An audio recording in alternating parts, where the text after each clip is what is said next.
We've told you before about the sleazy business deals that Vice President Joe Biden's son Hunter conducted while his father was in office. Well, tonight, in a very special Swamp Watch, we have some shocking new details.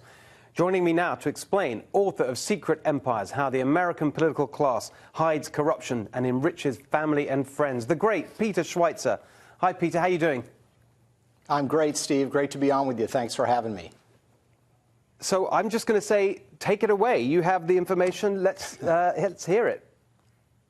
Well, the story really begins on June 28th when Devon Archer, business partner to Hunter Biden, is convicted in a New York court involving a bond scheme where they fraudulently sold $60 million worth of bonds connected to an Indian tribe. One of the bank accounts that was used in that fraud was a bank account that Hunter Biden drew a lot of money from and a lot of foreign entities put a lot of money into.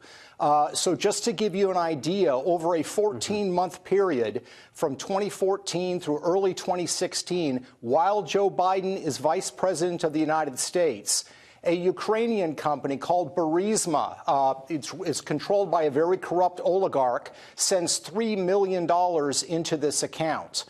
A Chinese government entity called Bohai Harvest, which is run by the Bank of China, sends $650,000 into this account. Keep in mind, this is only one account. We believe there are others. There are other cash transfers as well, Steve. There's $1.2 million that comes from some LLC from a small boutique Swiss bank. We don't know who's behind the LLC. The bank itself has been charged in 6 countries for money laundering, so that makes it kind of sketchy. There's $142,000 going into this account from the son-in-law of the former prime minister of Kazakhstan. So large amounts of foreign money flowing in, and the number one recipient of the cash coming out is the vice president's son, Hunter Biden.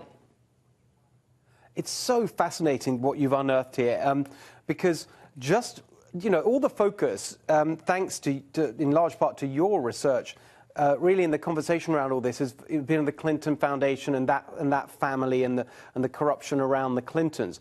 But it's looking like the Bidens are operating by the same playbook, which is getting the family into all this business, and especially at a time when China, as we're now realizing almost daily, are not some kind of benign partner, but America's #1 strategic rival.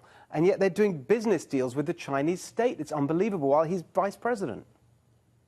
Yeah, no, you're exactly right, Steve. I mean, we're all familiar with globalization and the phenomenon as it relates to the economy and corporations. Well, corruption is being globalized as well.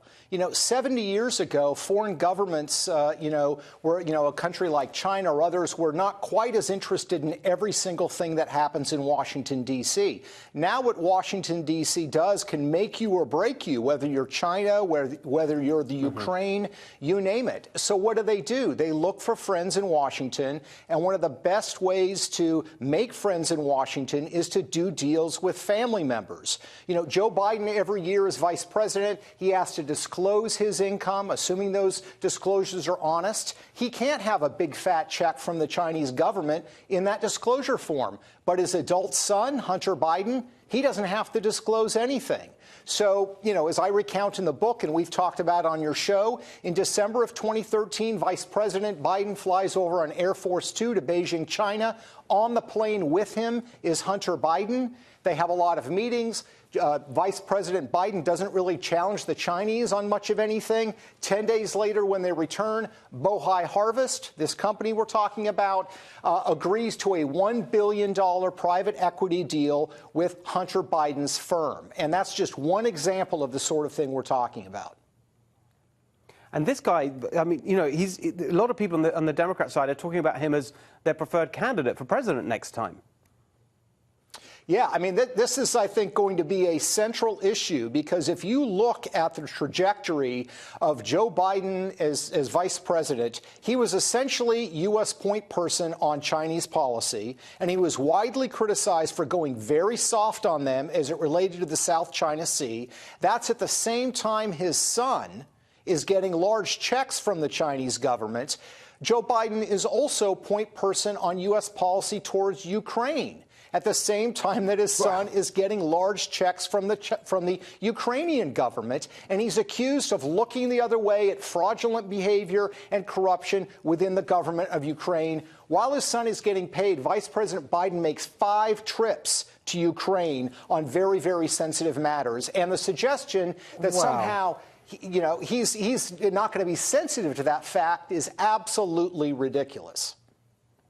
Honestly, Peter, your work is so important, and we so appreciate you coming on and sharing it with us, and all the work we're doing together for Swamp Watch.